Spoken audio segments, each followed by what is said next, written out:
Hey everyone, let's get straight to the core.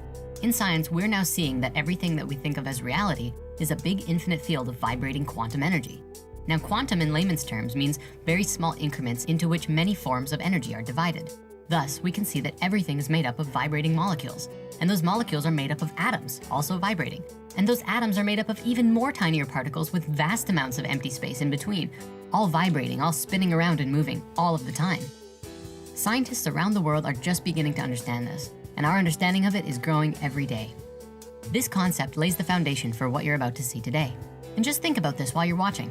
Every moment, while you breathe, while your heart pumps your blood, while your nervous system carries electrical signals, while the atoms in your body spin, everything is in constant motion, and this motion emanates a field around it.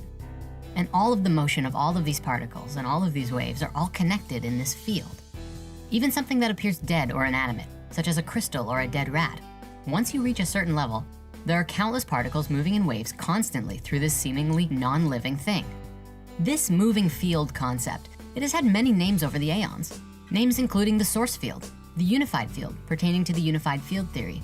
We've heard the God source consciousness field, which is kind of way off in that new age left field. But in the end, we've decided that for the sake of brevity and to keep it simple, for now we're just gonna call it the field. It's all semantics anyways. Before we begin, we are honored to give a very special thanks to both David Wilcock for his mind, his heart, and his book, The Source Field Investigations, as well as Lynn McTaggart for her spirit, her wisdom, and her book, The Field. Both texts are cited regularly during this video and comprise much of and much more of the research that we are presenting to you today. Now, this topic opens the doors to so many topics, including zero-point energy, pyramid power, or people who practice energy work directly in order to facilitate healing.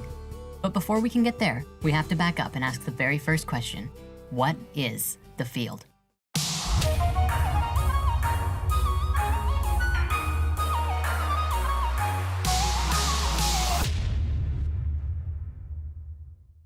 Quantum field theory is one modern name for many ancient teachings which stretch back way into ancient Egypt and Greece. Though today it exists as a branch of quantum theoretical physics and really owes much of its modern Western adaptation to researcher and interrogation specialist Cleve Backster. However, Backster didn't set out to find scientific evidence on some mystical energy that exists around everything. No, he was interested in the human mind and its effects while under hypnosis. There are some amazing stories about hypnosis out there. Hypnosis has been used to help people heal or even have instantaneous out-of-body experiences. There's one hypnosis story in particular that we love, which comes from Michael Talbot's The Holographic Universe, where a hypnotist had a father look through his daughter's belly to read an inscription on a pocket watch in front of a live audience. According to the father, he didn't even know his daughter was on stage, let alone directly in between his eyes and the watch he was reading. This experiment alone changes everything that we think of about solid matter. And Baxter's experiences with hypnosis are equally as amazing. It was in a similar experiment that he hypnotized a CIA agent to retrieve and give to him a classified document without even knowing it had happened. It was because of this experiment in particular that his studies connected him with the CIA, after which led him to the use of the polygraph machine, also commonly known as a lie detector machine. Now, for those who don't know, a polygraph is a very simple mechanism which records sensory information from the body in real time, such as blood pressure, pulse, respiration, and skin conductivity. Traditionally, you're able to observe when someone is lying through the polygraph because when someone lies, their heart rate and blood pressure increases, and you see strong spikes in the readout as opposed to normal activity. Now, we know today that a polygraph machine is not the most accurate way of identifying whether someone is actually lying or not, because just by slowing your heart rate and breathing and staying very calm, one can actually trick the polygraph into thinking that you're always telling the truth.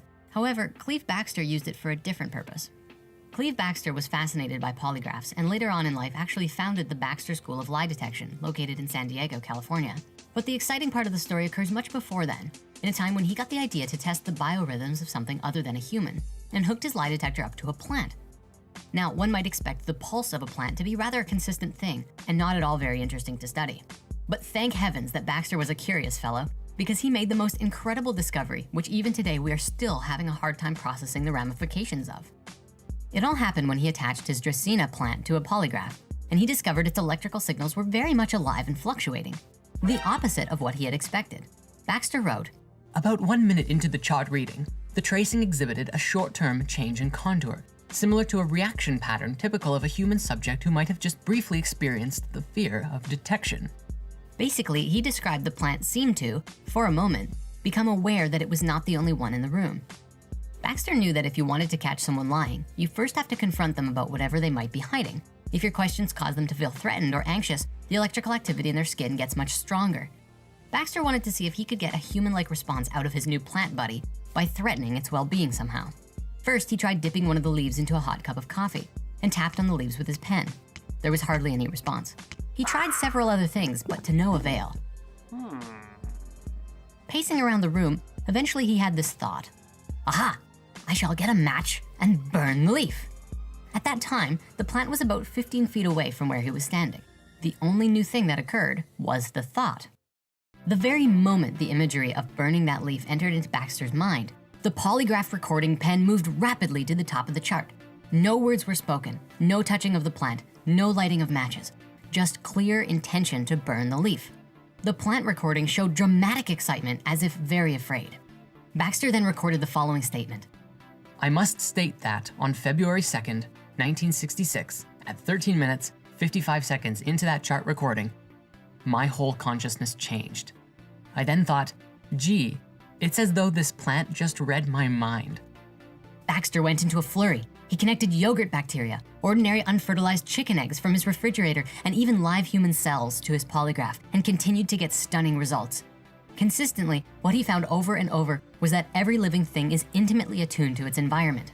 When any stress, suffering, or death occurs, all the life forms in the surrounding area have an immediate electrical response, as if they all share the pain.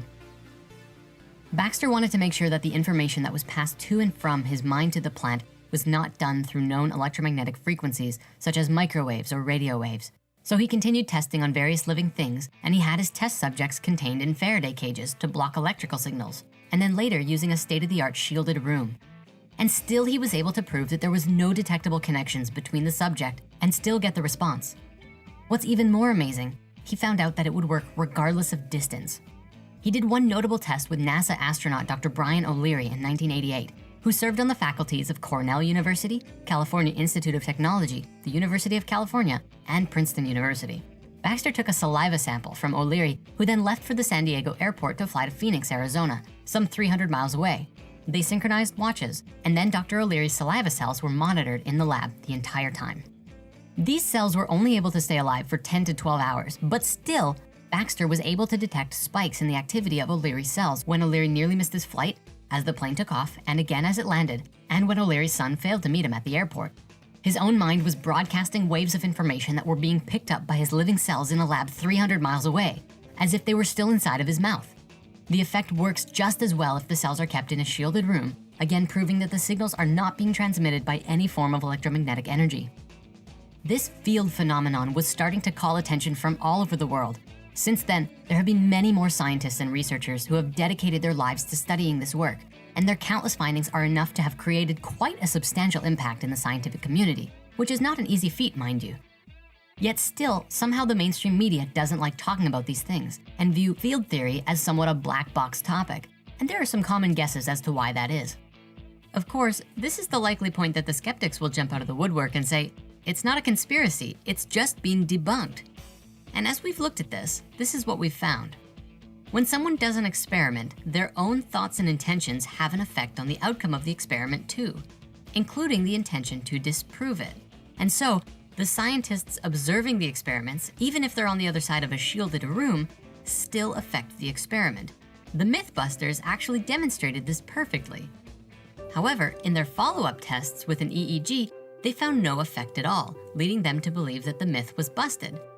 What they didn't consider, however, was that their very mental presence around the experiment was far greater than the energy of, say, the catapulted eggs. And thus there was no reaction from the Dracaena because it was tuned to the individuals who were paying such close attention to it, regardless of electromagnetic shielding. This is typical across the board in repeat experiments which profess to disprove the effect. Further, the Global Consciousness Project, which was collaborated on by about 100 researchers and scientists through the Institute of Noetic Sciences, also proved this by showing that when someone does an experiment, their own thoughts and intentions have a massive effect on the outcome of the experiment, including, again, the intention to disprove it. And so that classic saying, whether you think you can or you can't, either way you're correct, is now truer than ever. All of this leads us to believe quite strongly that, ultimately, The cells of all living things are in constant communication with each other, so much so that when one is in distress, the surrounding life literally shares in the experience. So when we're in a crowd of stressed or unhappy people versus a crowd of happy and uplifting friends, well, I'm certain you could imagine the difference of the experience. But remember, as with the scientists testing the Baxter effect, the strongest energy wins. If you're around unhappy people, but you choose to be in such a great mood regardless, you will in turn uplift them. Now, taking it even further, Baxter looked at food and realized that one of his plants would respond in stress when he was eating. He found that the consciousness of all of the plants were so actively aware of their fellow companion being eaten that they exhibited signs of fear. This takes the whole being conscious of what you eat phenomenon to a whole nother level. So what can we actually eat without causing harm to anything? Baxter's tests actually have also found the answer to this question. He discovered that if you were to think and feel extreme gratitude for whatever it was that you were about to eat, sending love for all of the people and those involved to bring it together to make this dish for you, and even the earth itself for growing all of the food was key. Expressing thanks and blessings before you eat it or cook your food significantly reduces all signs of distress in the food itself and thereby in the surrounding field as well. Baxter said it was as though the food would then accept its role in your life as nourishment for your body and then essentially surrenders itself to this destiny willingly.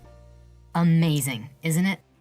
And this is just the tip of the iceberg. We haven't even gotten started yet. So stay tuned and see you next time.